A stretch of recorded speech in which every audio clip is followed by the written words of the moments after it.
Star family. Peace and blessing to everyone. Another month has passed and it's time for another lunar cycle video, starting with a new moon coming up on the 21st of March, a day after the equinox. That would be the spring equinox in the north and the fall equinox in the south. I was afraid last month that things could get challenging. So if you've had a difficult month, know that you're not alone. And if you've been relatively unaffected by recent events, especially shifts in power dynamics or authority dynamics over the last month, well, yeah, bless your nose with a gold star. Saturn recently entered into and established himself in constellation Aquarius. And that's why I mentioned changes in power dynamics. It's been a major theme of last month's lunar cycle. So Saturn here, correlate with the structures of power, is renovated and updated in the stars of constellation Aquarius, leading to situations that can be unpredictable, explosive, and they can directly affect those who hold positions of responsibility and or authority. That's what Saturn's function is. The most impactful example I've seen has been the challenges faced by Rupert Murdoch and Fox News, a once monolithic institution now discredited by the government and for all to see. So we see Saturn 5 degrees into Aquarius, kind of well in, and this may cause some more astrologically experienced folks to wonder how long Saturn has been in Aquarius. But the answer is less than 2 lunations, just 2 lunar cycles. Saturn takes an average of 2.5 years to transit a sign, and that's an average. But remember that planetary movement is irregular. So Saturn has been moving more quickly for these last couple months due to direct motion. This month, the sun has been in constellation Pisces, nestled between Mercury and Neptune as the moon meets it for the new moon that we see here in this chart. This is the first of 2 Pisces lunations or lunar cycles originating in with a Pisces new moon. The next one will mark the beginning of eclipse season. This month, Jupiter and Chiron come together in Pisces, and Eris as well completes a Piscean stellium with Mercury and Neptune. So the new moon here is happening in a very heavily charged Piscean environment. Venus has moved into Aries and just passed the North Node, approaching slow-moving Uranus there. And by the full moon, she'll be in Taurus. So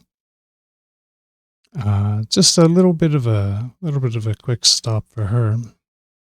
Here in Taurus, Mars is pushing at the bounds, and he's had an unusually long stay, and he'll finally get to see the stars of Gemini this month.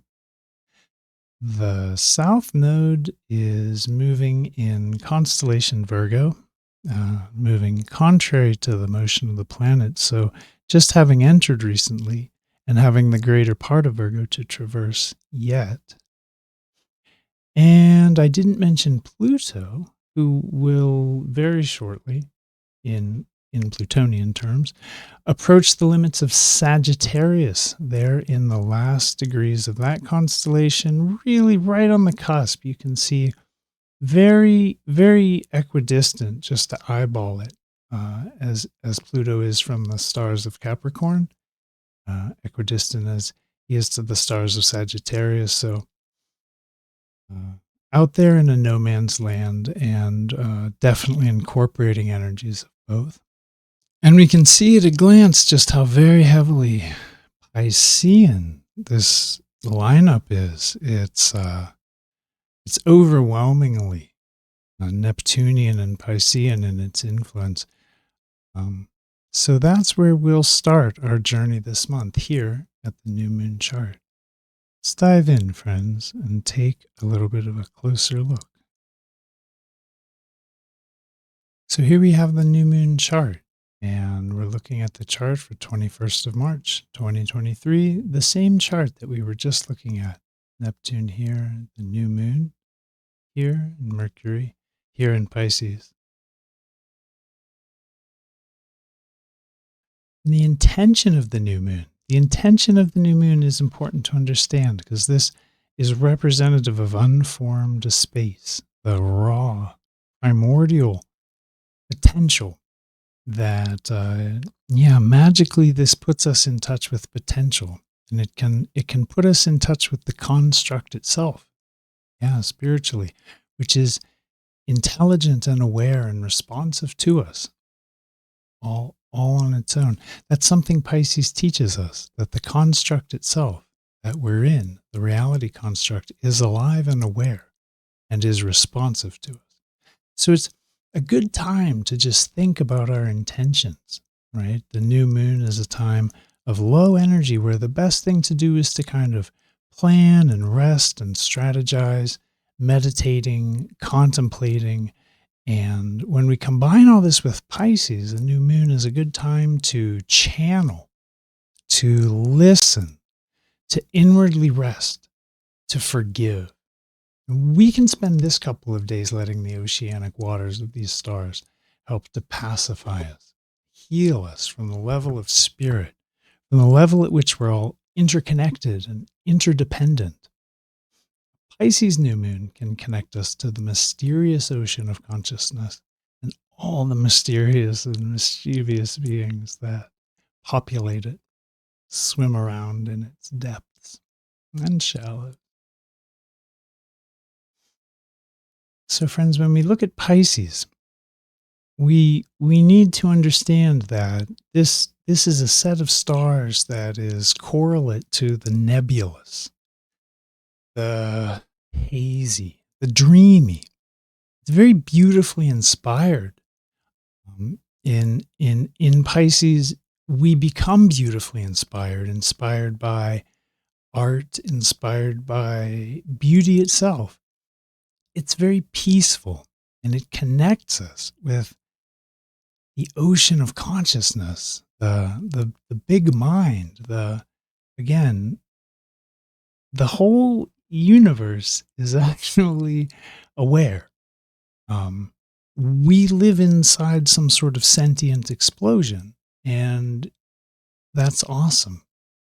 And nowhere is it closer to our grasp. Nowhere is it closer to being the fruit in our hand than in Pisces. The light of Pisces includes a connection to source, includes a connection to spirit. This is where we can see the drop that is our own individual consciousness as a part of the ocean that is the consciousness of the cosmos itself. But the shadow of Pisces is very confused. It's a little bit of an escapist. It's irresponsible and tends to the delusional, actually denying its own blind spots to itself. So we have this tendency here in Pisces to victim-savior dynamics, martyrdom dynamics, really weak boundaries, drugs and alcohol, and just a sort of general, attitude when it comes to things that could really benefit from a little more important focus, emphasis, that sort of thing. What Pisces wants is transcendental. What it wants is to experience that which is beyond limits, beyond boundaries. It wants music, and it wants poetry. It wants art. It wants transcendental art, transcendental music and poetry. It wants recognition of non-duality. It wants oneness. It wants us to understand the sameness that each of us is in the light of consciousness itself, to the light of the cosmos. We're all equal. And that's where Pisces is a leveler, an equalizer. Pisces wants equality. Pisces wants equity. And when we take a look at this new moon, we can notice right away one important thing, that the star alignment is on a star that I have personally always seen to give effect. It's a star called Shiat. It's a star that's associated with sadness, with sorrow, with like almost like a mortal accident that has to be overcome, that then yields genius. I mean, genius, like next level orders of intelligence come with Shiat, but it's such a crushing heartbreak of an influence. So when we look at Shiat, I want to just break down the sort of classic thinking around this star. Ptolemy linked it to Mars and Mercury. So it's an action-oriented star that has to do with intellect. Vivian Robson relates it to extreme misfortune, murder, suicide, and drowning. Eberton implies that if you can get past the mortal accident that awaits you, then this star offers a great flow of mental creativity. And Rigor emphasizes turbulence and unpredictable nature, losing and gaining friends rapidly, and being inclined to fantasize. Now, those are great sources, and I include them because they're great sources, but Bernadette Brady really sits above and beyond other sources of star knowledge for me. So I want to say that in her writings on Shiat, I just sort of pulled this out of everything that she offers. It correlates to a love of intellect and a challenge of logic. And that's interesting. When we get to the full moon, remember the challenge of logic. You will want to think independently and may well have issues about needing to break with conventional thought or philosophy. That is how she describes the influence of Shiat. So it's intelligent, almost to genius. It wants to break with the status quo. It has better ideas, but it also portends in a style consistent with the constellation Pegasus, which this is Beta Pegasus. Heartbreak, sorrow. Shiat plays a significant role in the charts of Einstein, Newton, Kepler, Edgar Cayce, Michelangelo, Baudelaire, and Wordsworth had their Mercury here. Vincent van Gogh had Venus here. Conor McGregor has his Mars here, and Salvador Dali had his South Node there. Now, those are big names and sure to impress anyone. That Shiat was involved and played a significant role in those charts is like, sure, that's great. But if you know the astrology, like Conor McGregor's Mars, that's outstanding. And Salvador Dali's South Node, I couldn't begin. There's not time enough in this video to talk about why I think Shiat's an important star and why I go to such lengths to outline its unusual properties. There is a genius here. There is an excellence here and an expression of very, very high orders of understanding, of invention, of genius. So the new moon here sits with Mercury and Neptune. And those aren't the only two planets that are part of this formation, but they're the two planets that are conjoined the new moon by degree. And then conjoined Mercury is Chiron and Chiron Jupiter. We have Eris here bringing up the pack, and this all forms a sort of a stellium, a rolling conjunction with the ruler Neptune here established in Pisces. And this conjunction to Mercury and Neptune is going to be a real chill pill for some. It's going to allow access to sensitivities and grace and a sort of like pacific ease of flow and just a gentleness that is going to give some of us space to kind of access our own feelings, especially about the turbulent month that last month represented for so many of us. And for others, just depending on the natal chart, depending on how this strikes you, depending on the timing in your life and what you're going through, for others, this could be a signature where Mercury, Neptune, and Sun and Moon indicate higher sensitivity. Mercury Neptune gives extraordinary sensitivity of the mind. Its consciousness becomes almost psychically attuned. You can know things without logic, and you can know things deeply in a way that it could even defy your own belief. Neptune is very transcendental and very mysterious. So this in Pisces, the stars of Neptune, is all going to add up to a very sensitive equation. We're going to find at this time emotional sensitivities are heightened, mental sensitivities are heightened, psychic sensitivities might even be heightened. We can see when we look that Saturn is making very close relationship to the new moon. Neptune is making a conjunction.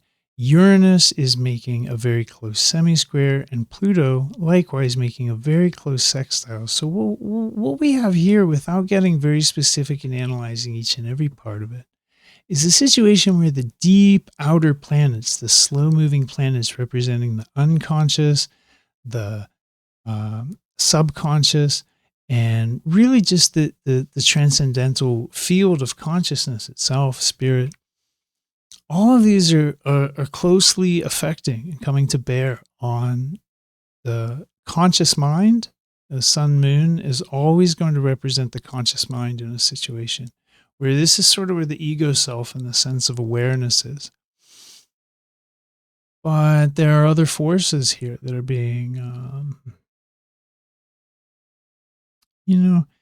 there are other forces here that are acting upon this. So it'll be good to remember at this time that some of the things that happen this lunar cycle, not only is Pisces a boundaryless no man's land where things do not have to make sense. Sorry, new rules, Pisces rules. Things do not have to make sense here.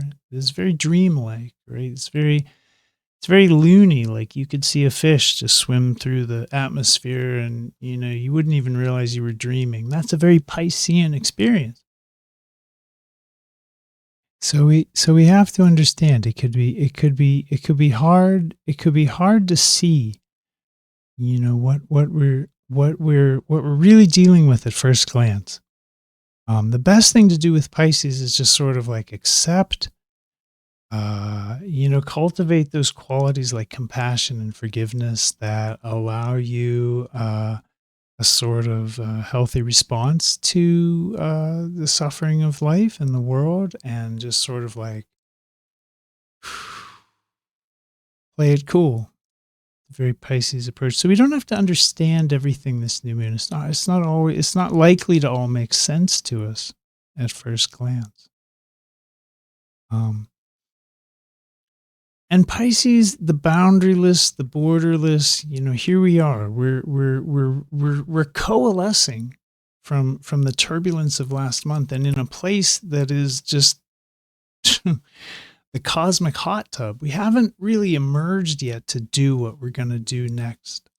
We haven't really taken those steps that we're going to take, which always follow Pisces, which are independent, the origination of an independent urge, a new direction. That's what happens. That's what happens after Pisces, new directions. And that's correlate to Aries. And when we look at Aries, we see Venus and North Node together here. And that, my friends, might make it hard to see the new role. It might make it hard to see the path forward or visualize it or have a sense of being able to hear it out of all the voices that might be clamoring for your attention. Because essentially the North Node is an eclipse point, and when we get Venus and North Node together, it functionally eclipses Venus. And Venus is here in Aries. Venus is an inner planet, correlate with the conscious mind, and it's telling us, it's going to be giving us information about where we're going next. But we may not be able to get that information out of our experience right away. And that could be a difficulty of this cycle that I want to address right here in the new moon. The great strength of the cycle is Jupiter and Chiron, which will play a major role as the sun moves around. I think for the full moon, the sun will just be directly conjunct Chiron, almost exact. And we have a lot of good supportive roles played this month by these two actors. And just to synthesize all that, to take all this Pisces and all this talk and all of these ideas and put it in maybe like one quick place. We're thinking about the new moon as a time to rest and plan or meditate, contemplate. Anything that moves us inwardly closer to peace is fulfilling the function of Pisces and is blessed at this time. And the wind is moving in that direction. You can orient yourself to travel in that direction and you will be assisted by the wind. Pacifying, healing, feeling our feelings and processing any sorrow that asks for our attention. Now that's Shiat, right? And also Shiat, grasping deep truths and mysteries. Wow, yeah. So anything towards that, anything towards recognizing that we are drops in a conscious ocean, that life itself is alive. It will respond to you. This is like the basis of prayer. This is what religious people think is like amazing and what New Age people think is the secret and what people get excited about. But it's just consciousness, isn't it? Tuning into this cosmic pulse, the conscious cosmic pulse, let it nourish you. You're loved. Pisces teaches us that, gaining insight here into our own deep healing, right? Relative to Saturn's ingress into Aquarius and any turbulent dynamics that may have manifested recently, many people will likely be motivated by and they'll desire new patterns, new forms of self-relationship and security, correlate to Mars in Taurus. And we may not be able to visualize those with Venus eclipsed or see clearly how a new role might emerge yet. But let's keep looking. Folks. We have 3 more charts to look at. We have a waxing quarter moon, a full moon, a waning quarter moon, and we'll take a sneak peek as usual at the next new moon. So here we are at the waxing quarter moon, 28th of March, 2023. And just to touch on the intention of the waxing quarter, this manifests. And the waxing quarter moon brings forth, and what it brings forth is the first indications of the fruit of the full moon. So we get the first indications of what that is. And it's a time when the natural wave is one of building, one of growing, one of working, and it's working to bring about the intention of the cycle. So the intention of the cycle is correlate to the new moon. It's what wants to happen. New moon on Shiat. We want to break open. We want to have the experience of navigating the sorrow, the pain, and we want to grasp the deep principles and really get the fruit, pull it from the tree of genius and have it in our hand. That's Shiat. That's the star Shiat. And we can think about the new moon and the intention of the cycle as what wants to happen. And we'll look at this a little bit more closely later. We can think about the full moon as how that is going to manifest, how the original intention will happen. And we can think about the waxing quarter moon, this first phase of fourth harmonic. We can think about this in terms of an emergence. Again, this is where we start to see the shape of the leaf, so to speak. If this is a little sapling and we have no idea what it is, this is where we start to identify, oh, it's like that. And we have the moon here conjoined with Mars on fixed star Elena. And Elena is an artistic star that has always been associated with creativity and vivid expression, the kind of artistic expression that isn't limited to writing. Gemini is a set of stars that heavily associated with writing, but Elena is arts and fine arts of all kinds. And the moon's conjoined to Mars in Gemini. This is a very curious, exploratory, very charged for discovery influence here, especially with Mars so closely. Look at this, 0 degrees 7 minutes, so closely semi-square to Uranus. This is very much primed for discovery, very much primed to see truths and to discover truth.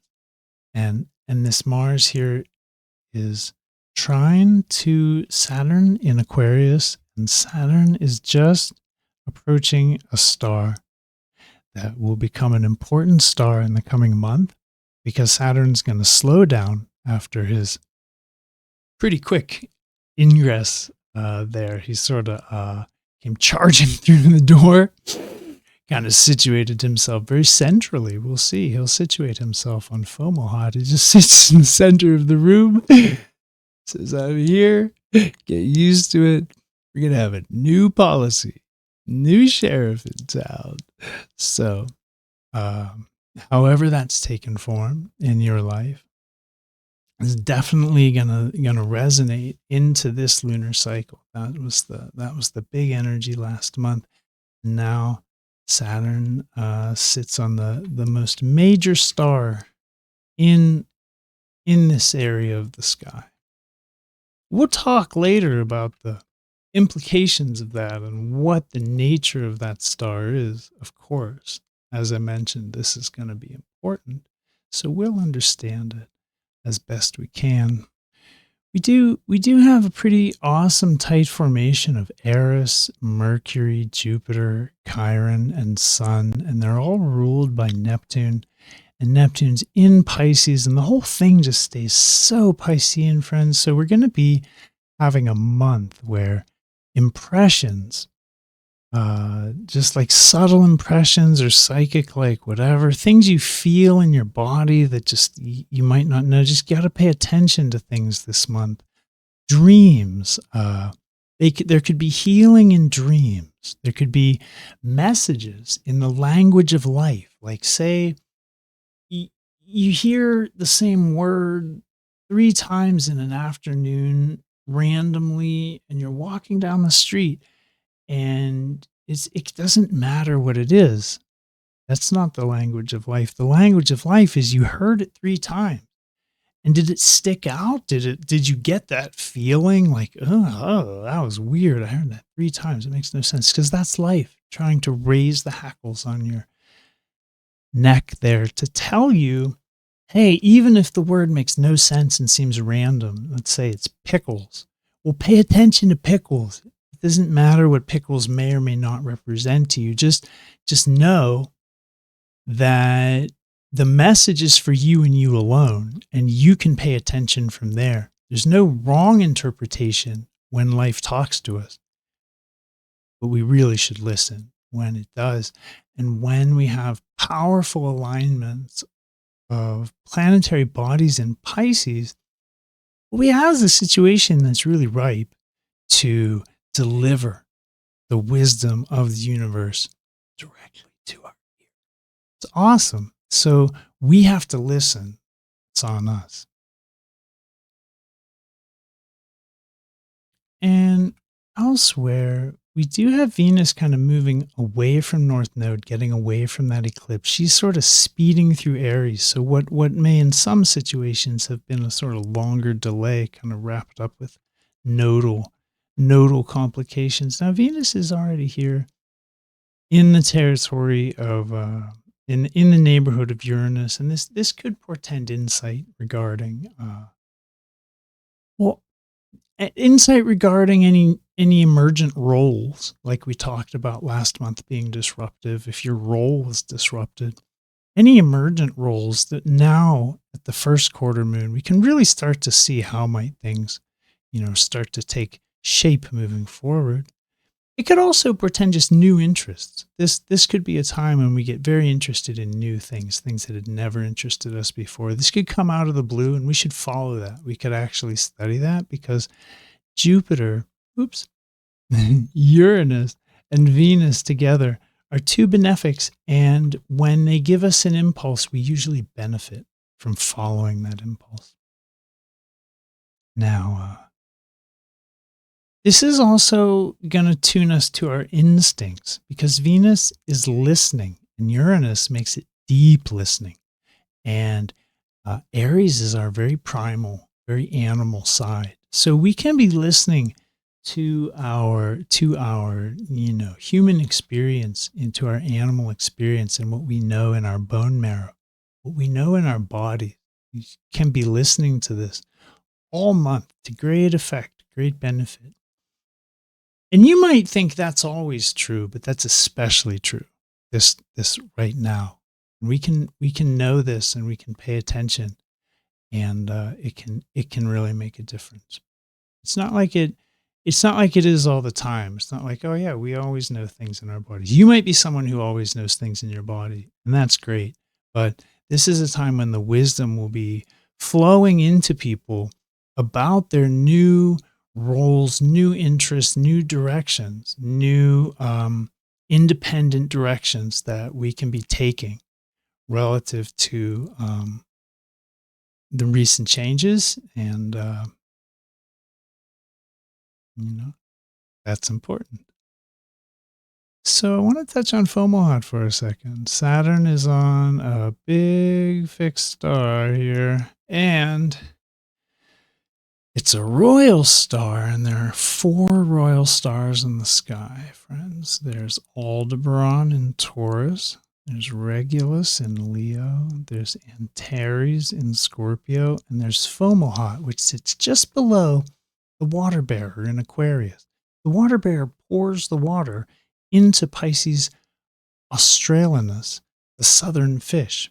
And it's a constellation, this fish in the water that the water bearer is pouring into. So it's connected. It's the same. It actually used to be one constellation, but Fomalhaut is south of the ecliptic. And it always portends a touch of the mystic. I mean, this star is touched, friends. A sense of magic. It inspires high ideals and lofty visions. And as one of the royal stars, it bestows charisma and power. In particular, in Fomalhaut's case, a sense of power around beauty or perfect harmony.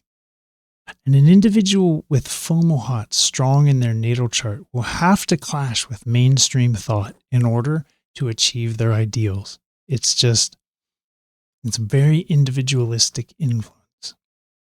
If the ideal is a noble cause, get this is the test of Fomalhaut. If the ideal that they orient themselves to is noble, the person will find personal happiness or success for the benefit of the collective with the strength of Fomalhaut behind them. However, if the ideals are corrupt, if the dreams or ideals that the person aligns with is corrupt in any way, then the downfall can reflect that even to the point of totality. And the challenge of a Fomalhaut influence is to maintain the purity of the ideal or the dream, not the purity in the sense of, purity is pretty neutral, I mean, I hate to say it, but there have been some pretty nasty characters historically concerned with purity. You know, I'll leave it there. Let's say racial purity is not a great thing in and of itself, right? But and a lot of that goes to Fomalhaut. I think Hitler had Fomalhaut rising when his Mars culminated, and it was a big part of his militant sense. He was militantly puristic, but he didn't have the integrity to have a vision for the collective, and his downfall was total. It was total. History remembers him as just probably the poster child for don't do that. It gave power, though. Fomalhaut gave him power, martial power, right? In life, but he was not successful. He was not successful. Gave him power, and it gave him a test, and he failed the test. So I don't want to talk about Hitler. No one wants to talk about Hitler. Like, what have we learned? Like, nobody wants to do that. But purity isn't always a good thing. So when we think about Fomalhaut, the right way to think about it is purity for the benefit of the collective, purity for the benefit of the group, right? With a bigger humanitarian vision, not any other kind of purity. So that's the test Fomalhaut puts on us. Is your vision taking into account the good of all beings without exception? We'll continue to look at Fomalhaut. That's just a little teaser because Saturn kind of slows down and hangs out here for a while. He'll be on Fomalhaut very, very closely for the next new moon, and we'll take a closer look at that. When we put our whole thoughts on the first quarter moon together, we start to get clarity and develop some ideas about a cycle that may have started on a confusing note. Now, by the time of the first quarter moon, things can start to make a little sense. And being aware that a dark lord of karma and consequences is active in the way he is, I hope that helps many of us to orient ourselves to the bigger picture and the greater good at this time, because this is definitely wrapped up and closely intertwined with the conscious process of the cycle. All right, shabam, friends. The full moon on the 5th of April, 2023. Yeah. So the intention of the full moon is one of fruition. Talked about this a little already. It's expression, it's manifestation. And if the new moon is what wants to happen, the full moon is how it gets to happen. And if you had to take just 2 points on a lunar cycle to examine the whole thing and kind of try and get a rough outline or a basic picture, it would be those 2 points, the new and the full moon, the low and high energy points of the lunar pulse. And this full moon, friends, is in mighty Virgo. Virgo is about a lot of things, but what we're going to focus on is definitely resonant with this Chiron influence, because the sun in Pisces is conjoined to Chiron very closely. Very, very closely. And so the energies that we'll be reflecting, the moon will be reflecting, are going to be energies that have to do with healing. And health and healing, diet, lifestyle, these kind of routines are one of the things that Virgo emphasizes and correlates with. So we may want, especially with Venus just new in her home stars of Taurus, to, at this full moon, implement new routines, get healthy. That could be a really nice impulse to follow. But, it has the potential, Virgo has the potential to bring out just as easily as it can bring out our healthy kind of, motivated to better ourselves and have a better diet and start, new habits and all this. It has also the potential to bring out victimhood and martyrdom and persecution narratives, because Virgo, my friends, thrives and grows via crisis. It just loves it. It loves it. Crisis for the greater good. That's like Virgo's battle cry. And it brings it on. It learns through crisis. It grows through crisis. And subconsciously, it'll manifest crisis. So we have to be careful in Virgo.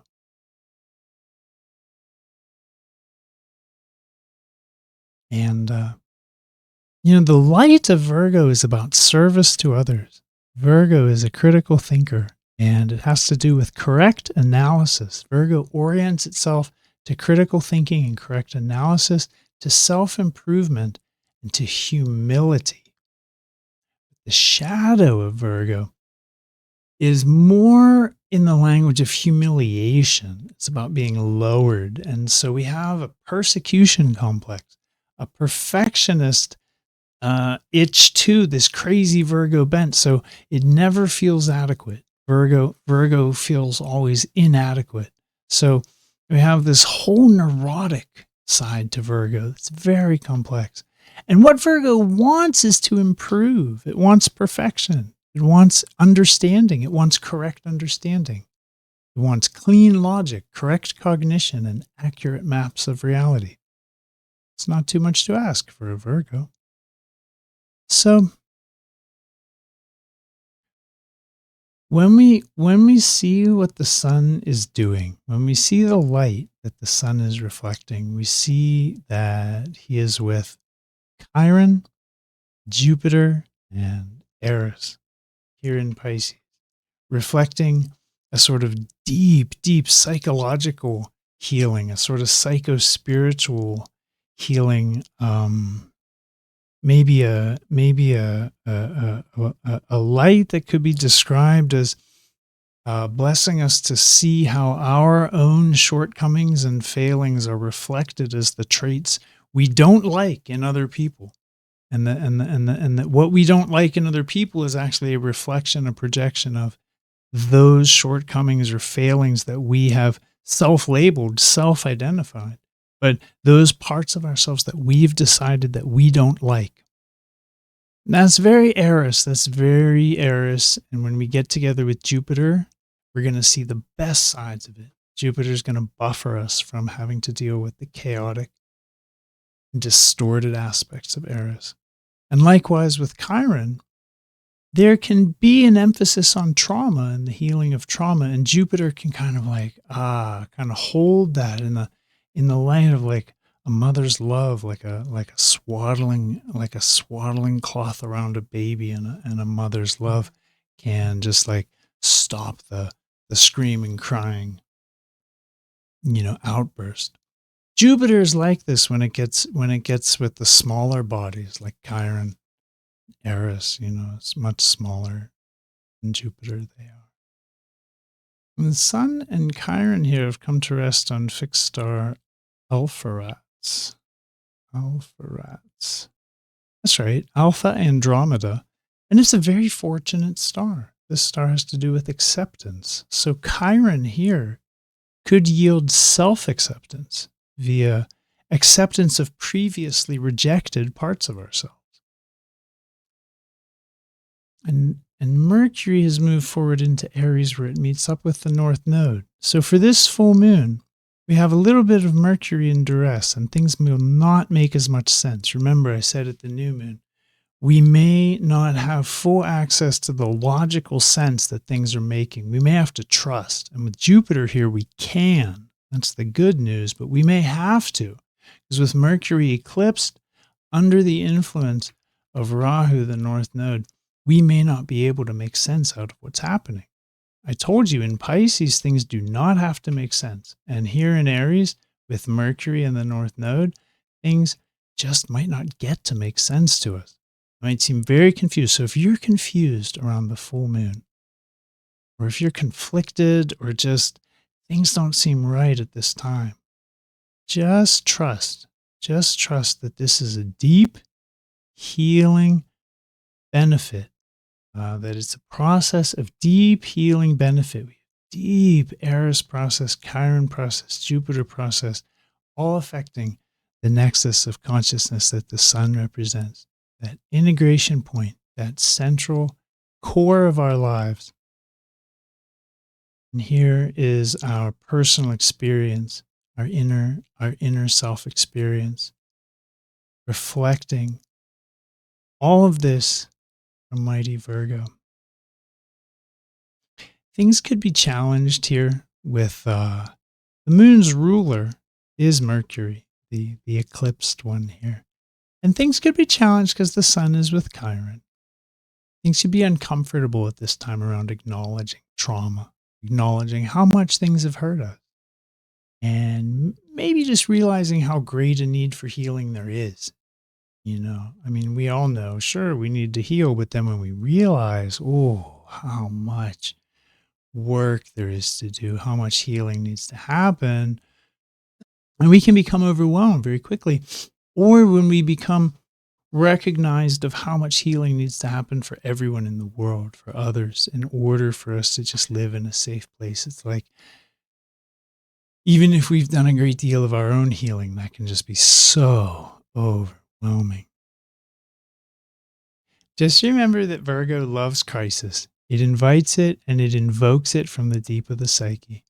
So we'll likely desire to make sense of what happened in our lives recently, all that Saturn and Aquarius stuff, but we might not have access to that understanding. That's the core point here. It's the main thing to get across. We'll need to be careful of projecting our shadow onto others.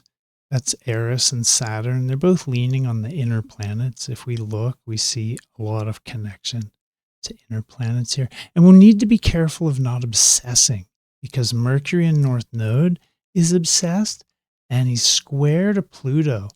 And Pluto's obsessed. So if you get obsessed, channel it into research. Like if you want to get obsessed about learning the truth of something. Do it. Dive in. Learn the deep truth of something through vigorous research and channel that neurotic energy constructively, because it's going to be fixated, focused, obsessed. That's a North Node quality and a Pluto quality. And when you get Mercury with both of them, we're all going to do well to put our nose in a book this full moon. Some of these things can seem a little scary, but whenever Jupiter's with the sun, it always helps everything just systemically. It's like trickle down blessing when Jupiter's with the sun, and we can trust that a lot of things that might be expressing as hardship in other charts, because Jupiter's close to sun and close to moon, there may be much less of a reason to be anxious. All right, friends. So let's stay focused on healing and integrating and processing. And we're going to look forward to the waning quarter moon. All right. It's 13th of April, and the intention of the waning quarter moon is to look inward. It's reflective and retrospective, and it marks the beginning or the planning, the beginning of letting go in anticipation for the next new moon. So here's the moon to the sun, and we're moving around. So the waning quarter moon marks a time when our powers of introspection are at peak, and we can have access to special insight in our contemplations and meditation. The moon is on Peacock, Alpha Pavo, and it's conjoined to Pluto, which is on Altair, Alpha Akea. That's the Peacock star and the Eagle star. So there could be, friends, big feelings. There's an option to tap into a higher mindset here, like a transcendental mindset. And there's an option to get a bird's eye view. No joke. The Eagle star, with Pluto and the Eagle star, is a very broad-reaching vantage point. And there's a chance here for the desires of the soul and our evolution, our deep evolutionary desires, to bump up with our ego desires and to inform them. This is a chance when we can really use this time to listen and get in touch with our deep self. The Sun, Jupiter, and Eris are in very close formation for the last quarter moon. And I think this is the inspiration to be the change that you want to see in the world. And especially with Uranus trine to the moon and these square to the moon, moon with Pluto, moon with Uranus, moon with Eris. Yeah, strike out in new directions, folks. That's where this is all going. That's what this is all about. Because next up is Aries, an eclipse season, and this is going to get shaken up. We're going to take some new roads when this is all done. Roads we've never taken before. It's going to be good. Mercury's moving away from the North Node, moving away from that eclipse influence and towards Uranus. So it's a step in a good direction, if you ask me. And Saturn is down to 14 arc minutes approaching Fomalhaut. So slowing down at this time. And this will be truing us up to our own values with the greater humanitarian and cosmic good. And much as we've talked about throughout the video, Fomalhaut is about that bigger picture and the larger humanitarian vision, and about the greater good, the greater cosmic good. So, yeah, let's keep this one quick. There's not really a lot to say here. We're likely to be contemplating change and transformation at this time as the moon is in contact with Uranus, with Pluto, with Eris. Again, Jupiter's presence will buffer a lot of the harm or just uncomfortable influence of any benefic. And here with Eris, it may be a real day saver. It may save the day. Looking forward. We're looking forward here. And in that we can begin to discover new patterns, new habits, things that are realistic and appropriate and possible and good. We can incorporate them. Maybe things we've never done before. Maybe things that now make sense to us, or opportunities that we have to now incorporate those into our lifestyle. And just remember that all of this is happening after 2 months of Leo full moons, and that was with a lot of emphasis on new patterns of interconnectedness and relationship and communication and being, new patterns of self-expression, right, relative to the old way, new patterns of self-expression opposed to old styles of authority. So this is like the balancing and integrating process right here on 13th of April. This is a balancing and integrating process before we hit the next new moon. Because the next new moon is exciting. Let's open this up.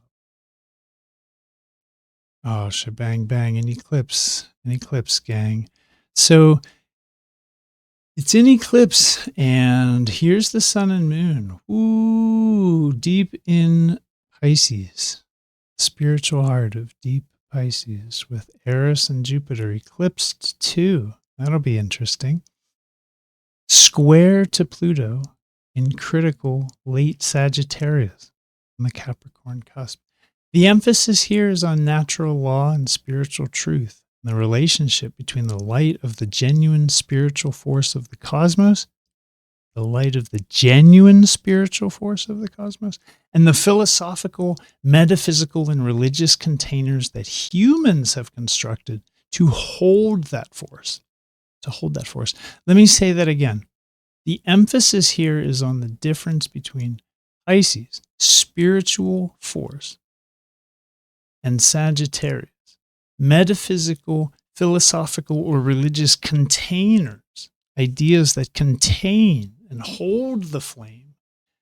They aren't the thing itself, but they hold, like the lost ark. They hold the thing, so they're important, and they allow us to pass on the thing through generations. Anyway, friends, this eclipse pits Venus on Aldebaran. Oh, check this lineup out. Versus Saturn on Fomalhaut via the square. And this is two empowered planets, each on a ruthless star who teaches by tests of integrity, while Mars sits on fixed star Sirius, the brightest star in the sky, emphasizing power, picking up power and having to watch that it doesn't burn us. So, very, very exciting, friends.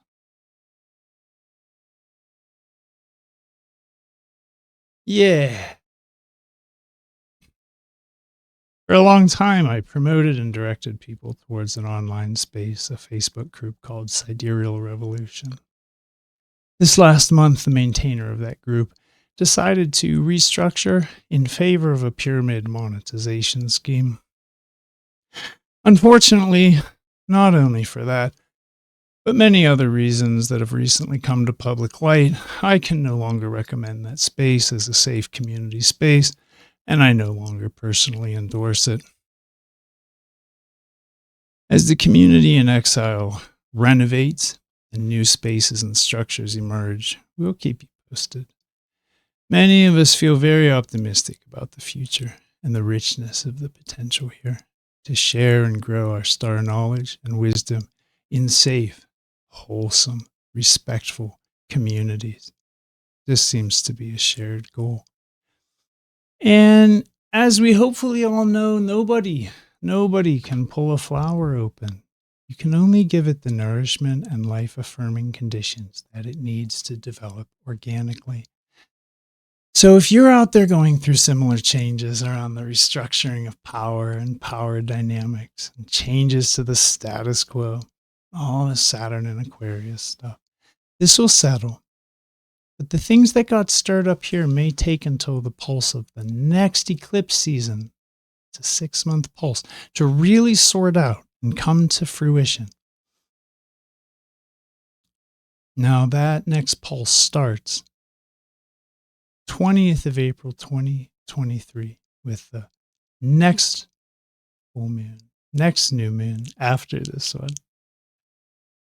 But it's going to take 6 months, and in that 6 months, I think we'll start to see the settling and emerging of new stable patterns.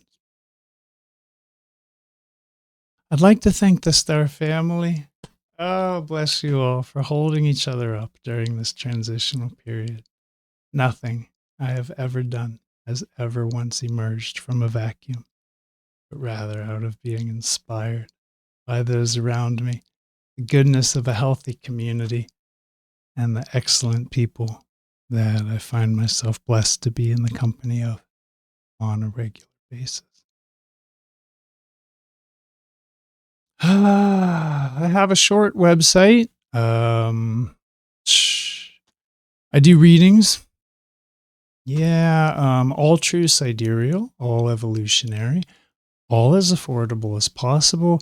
And if you have any questions at all, send me an email. More information on the site. Yeah, friends, hit like, hit subscribe. It's a great way to support the channel, help other people find my work in the oceanic algorithm of YouTube. And I love you all, without exception. Bless you, Star fam. Peace.